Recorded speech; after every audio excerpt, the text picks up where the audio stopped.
चलिए दोस्तों, आप सभी को एग्जाम की घड़ी पर बहुत बहुत स्वागत है, जिसमें आज जियोग्राफी के चैप्टर 2 को लेकर आए हैं। जिसमें बिना देरी के हम लोग पहले नंबर क्वेश्चन पर देखते हैं, जिसमें लिखा हुआ कि निम्नलिखित में से कौन सी टिप्पणी प्राकृतिक वनस्पति जात और प्राणी जात के हस्म का सही कारण नहीं है। ऑप्शन नंबर ए पर है कृषि प्रसार, बी पर है बृहद स्तरीय विकास परियोजना, बी पर है पशु चरण और ईंधन लकड़ी एकत्रित करना, डी नंबर पर है तीव्र औद्योगिकरणों का शहरीकरण। ऑप्शन नंबर सी सही है, पशुचरण और ईंधन लकड़ी एकत्रित करना।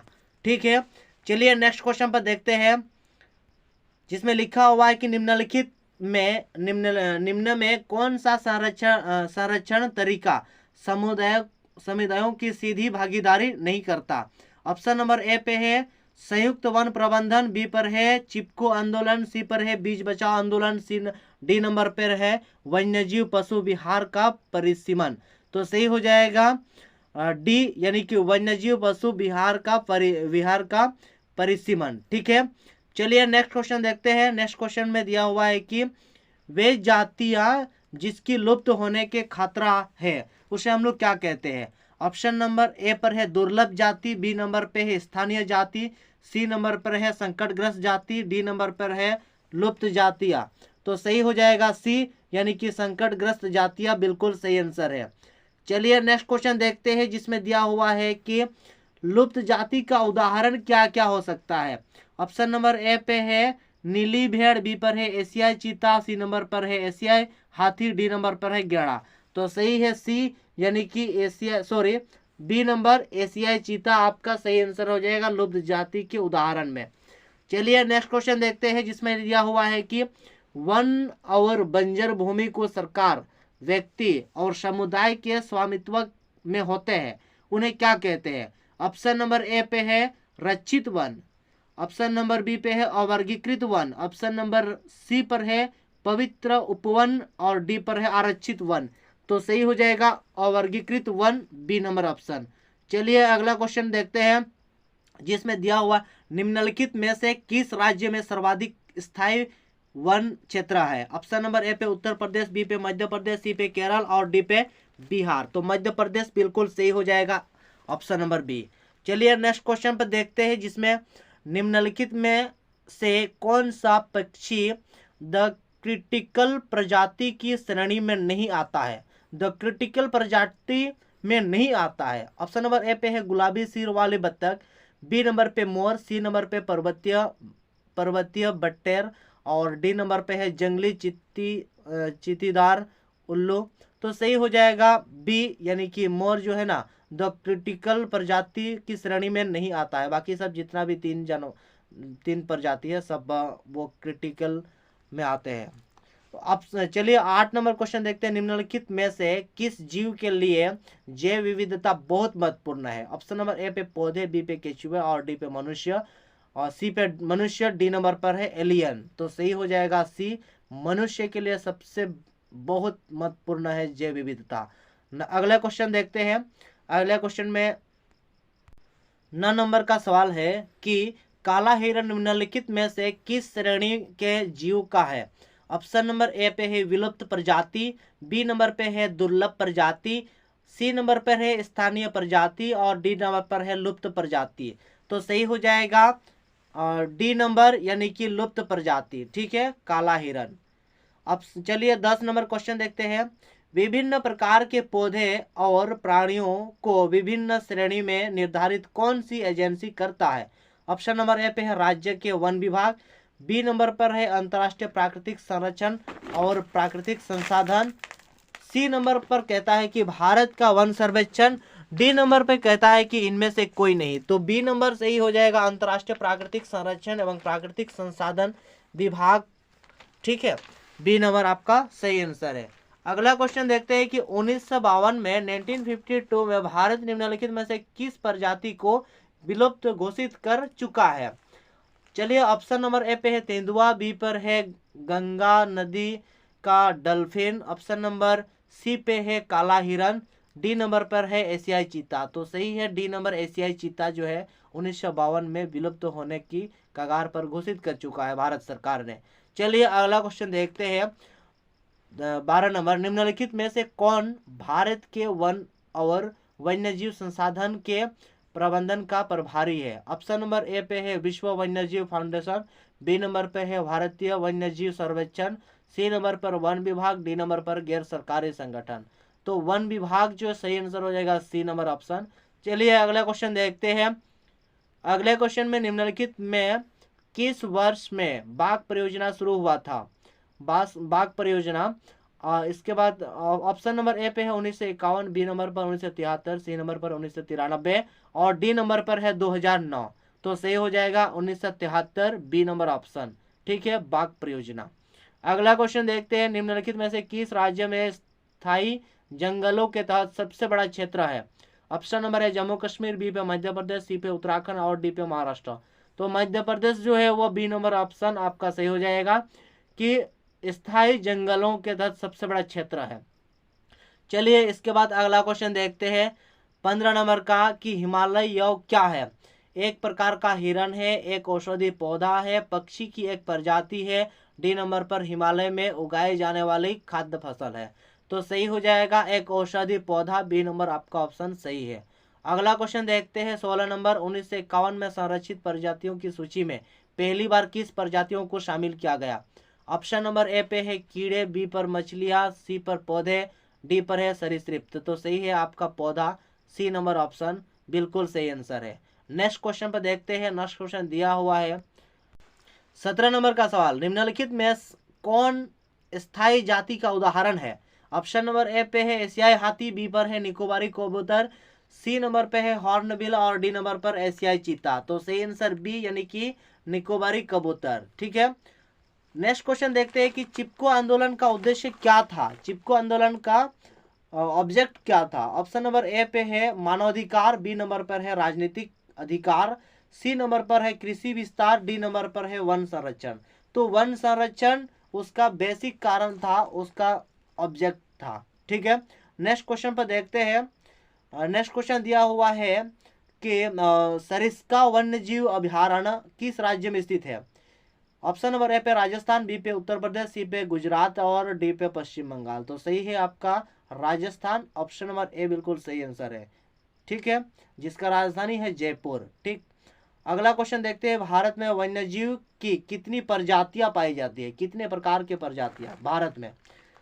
ऑप्शन नंबर ए पे है 81,000। ठीक है, बी नंबर पर है 47,000, सी नंबर पर है 15,000 और डी नंबर पर है 41,000।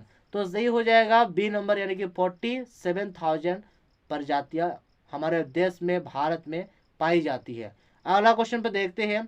अगला क्वेश्चन दिया हुआ है कि सुंदरवन राष्ट्रीय पार्क किस राज्य में स्थित है? ऑप्शन नंबर ए पे पश्चिम बंगाल, बी पे असम, सी पे गुजरात और डी पे मेघालय।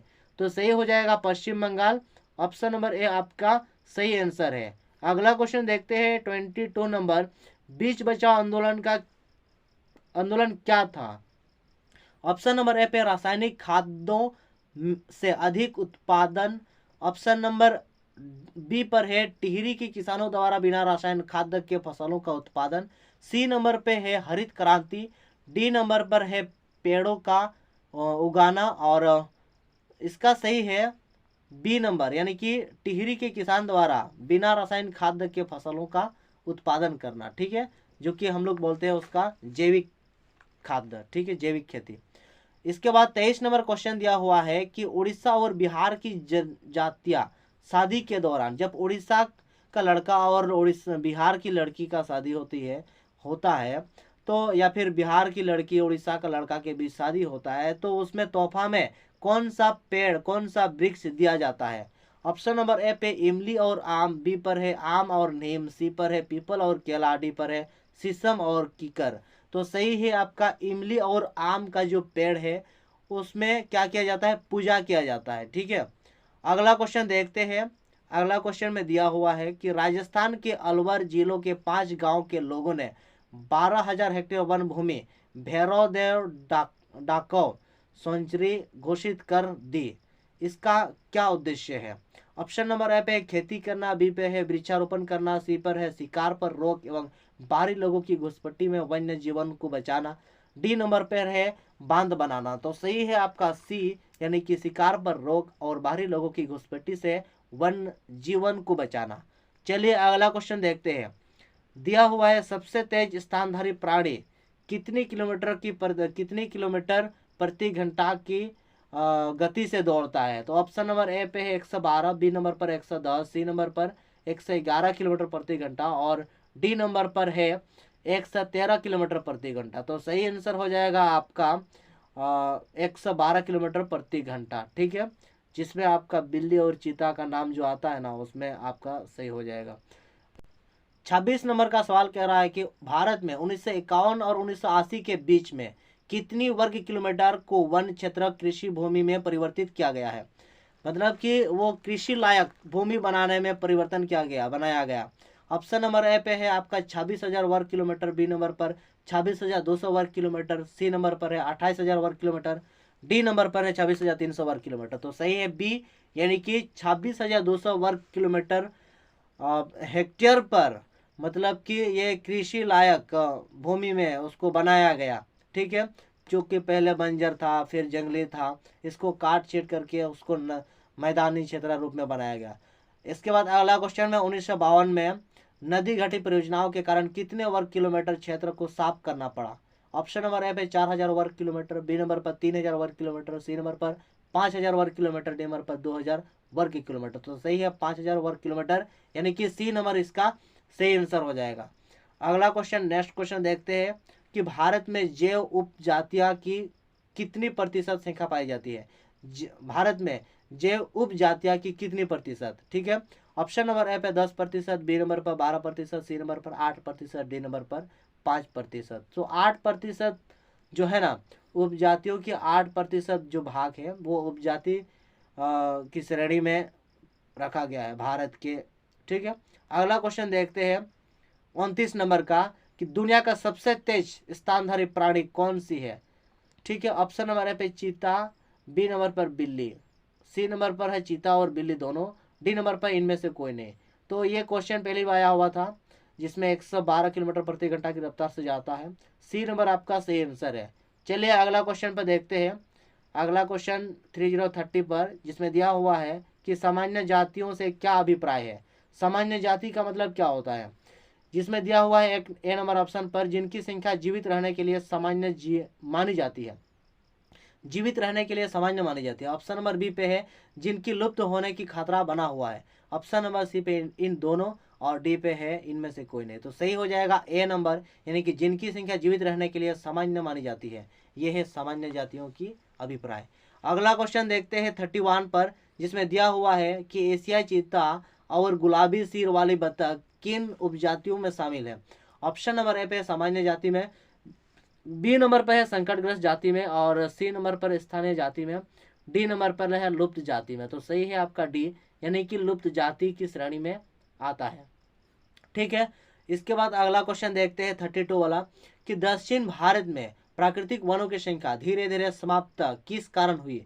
ऑप्शन नंबर ए पे सागवान एकल रोपण, बी नंबर पर है संवर्धन वृक्षारोपण, सी नंबर पर है एकल वृक्षारोपण और डी नंबर पर इनमें से कोई नहीं। तो ए नंबर आपका सही है, सागवान एकल रोपण के कारण। ठीक है, इसके बाद अगला क्वेश्चन देखते हैं 33 का, औषधियां पौधे कौन कौन से क्षेत्र में पाई जाती है। ऑप्शन नंबर ए पे है हिमाचल प्रदेश और बी नंबर पर है अरुणाचल प्रदेश। हिमाचल प्रदेश आपके भारत की उत्तर दिशा में और अरुणाचल प्रदेश भारत के पूर्व दिशा में। ये सी नंबर का है ए और बी दोनों इनमें से, और डी नंबर पे इनमें से कोई नहीं। तो हिमाचल प्रदेश और अरुणाचल प्रदेश ये दोनों क्षेत्र में ही औषधि पौधा पाए जाते हैं और वहाँ से लाए भी जाते हैं और देश की लोगों को उपचार के लिए बनाया भी जाता है। ठीक है, चलिए इसके बाद अगला क्वेश्चन कह रहा है कि टक्सोल नामक रसायन किस बीमारी के उपचार के लिए प्रयोग में लाया जाता है। ऑप्शन नंबर ए पे कैंसर, बी पे टाइफाइड, सी पे मलेरिया और डी पर डेंगू। तो सही है आपका कैंसर। आप बताएंगे मलेरिया जो है वो किस पौधा से इसका दवाई बनाया जाता है। ठीक है, आप लोग कमेंट में बताएंगे। चलिए ये आपका 35 नंबर का सवाल है। सांद घाटी की मुखली नर्सरी में आदिवासी युवतियों द्वारा किस प्रकार की पौधा लगाई जाती है? ऑप्शन नंबर ए पे बांस के पौधा, बी पे धान के पौधा, और सी पे है जौ के पौधा, और डी नंबर पे इनमें से कोई नहीं। तो सही हो जाएगा ए, यानी कि बांस के पौधा। अगला क्वेश्चन देखते हैं 36 नंबर का। दिया हुआ है कि पर्यावरण विनाश का मुख्य कारण कौन कौन से है? ऑप्शन नंबर ए पे है संसाधनों का असमान बंटवारा, बी नंबर पे है असमान उपयोग, डी नंबर पे है रख रखाव की जिम्मेदारी में असमानता, और डी नंबर पर इनमें इनमें सभी। तो सच में ये सभी का सभी ये कारण बना हुआ है हमारे पर्यावरण विनाश का। ठीक है, चलिए इसके बाद अगला क्वेश्चन देखते हैं 37 में। मैंग्रोव क्षेत्र कितने प्रतिशत लुप्त हो चुका है? ऑप्शन नंबर ए पे है 30, ऑप्शन नंबर बी पे है 25, ऑप्शन नंबर सी पे है 40, ऑप्शन नंबर डी पे है 10%। तो सही हो जाएगा सी नंबर, यानी कि 40% जो है मैंग्रोव क्षेत्र अभी लुप्त हो चुका है। इसके बाद चलिए नेक्स्ट क्वेश्चन देखते हैं, जिसमें दिया हुआ है कि टक्सोल नामक रसायन पेड़ों के किस भागों से प्राप्त होता है? ऑप्शन नंबर ए पर है पेड़ों की छाल, ऑप्शन नंबर बी पे पत्तियां, सी पे टहनियां, और डी पे इनमें से सभी, उपरोक्त सभी। तो ये सभी हो जाएगा आंसर। छाल से भी पाया जाता है, टहनियां से भी, और पत्तियां से भी। यह टक्सोल जो हम लोग बताए, ये जो है कैंसर की इलाज के लिए ये एक बनाया गया, मतलब बनाया जाता है इस जड़ी बूटी के द्वारा। चलिए इसके बाद अगला क्वेश्चन देखते हैं, जिसमें दिया हुआ है कि धरातलीय जल क्षेत्र कितनी प्रतिशत प्रदूषित है? ऑप्शन नंबर ए पे 40%, ऑप्शन नंबर बी पे 40%, सी पे है 70%, डी पे है 90%। तो 70% जो भाग है वो आपका जल क्षेत्र ये प्रदूषित हो चुका है। तो सच में जल जो है ना अभी तक का बहुत प्रदूषित होते जा रहे हैं, अभी भी हम लोग देख ही रहे हैं। तो जल को आप लोग कोशिश करना प्रदूषित ना करें। इसके बाद 40 नंबर का सवाल है कि मध्य प्रदेश में कौन सा राष्ट्रीय उद्यान है? ऑप्शन नंबर ए पे है जिम कॉर्बेट राष्ट्रीय उद्यान, बी पे है सरिस्का वन्यजीव विहार, ऑप्शन नंबर सी पे है सुंदरवन राष्ट्रीय उद्यान, और डी पे है बांधवगढ़ राष्ट्रीय उद्यान। तो आपका डी नंबर बांधवगढ़ राष्ट्रीय उद्यान मध्य प्रदेश में, मध्य प्रदेश में बांधवगढ़ राष्ट्रीय उद्यान। अगला क्वेश्चन देखते हैं 41 वाला। जिम कॉर्बेट राष्ट्रीय उद्यान किस राज्य में स्थित है? मोस्ट इम्पोर्टेंट है, वेरी वेरी इंपॉर्टेंट है, जो कि ये भारत का सबसे पहले राष्ट्रीय उद्यानों में से एक माना जाता है। ऑप्शन नंबर ए पे केरल, बी पे असम, और सी पे उत्तराखंड, डी पर पश्चिम बंगाल। तो उत्तराखंड सही आंसर हो जाएगा, सी नंबर ऑप्शन। ठीक है, इसके बाद अगला क्वेश्चन देखते हैं 42 का। मानस बाग रिजर्व राष्ट्रीय उद्यान किस राज्य में स्थित है? ऑप्शन नंबर ए पे जम्मू कश्मीर, कश्मीर पर, ऑप्शन नंबर बी पे है मध्य प्रदेश, बी सी पे है बिहार, और डी पे है असम। तो सही आंसर हो जाएगा डी, यानी कि असम में मानस बाग रिजर्व राष्ट्रीय उद्यान स्थित है। इसके बाद लास्ट क्वेश्चन देखते हैं, जिसमें दिया हुआ है पेरियर बाग रिजर्व उद्यान भारत के किस राज्य में है? ऑप्शन नंबर ए पे केरल, बी पे पश्चिम बंगाल, सी पे है राजस्थान, और डी पे है गुजरात। तो केरल आपका सही आंसर हो जाएगा। ठीक है, आप लोग कमेंट सेक्शन में जरूर बताएंगे कि काजीरंगा राष्ट्रीय उद्यान भारत के किस राज्य में स्थित है। और ये हम बता दें, केरल का जो राजधानी है वो आप लोग कमेंट में बताएंगे, जिसमें पश्चिम बंगाल का कोलकाता होता है, और राजस्थान का जयपुर होता है, गुजरात का गांधीनगर होता है। तो केरल का आप लोग ऑप्शन में कमेंट सेक्शन में बताएंगे। चलिए आज के लिए इतना ही रखते हैं, सभी को फिर से धन्यवाद।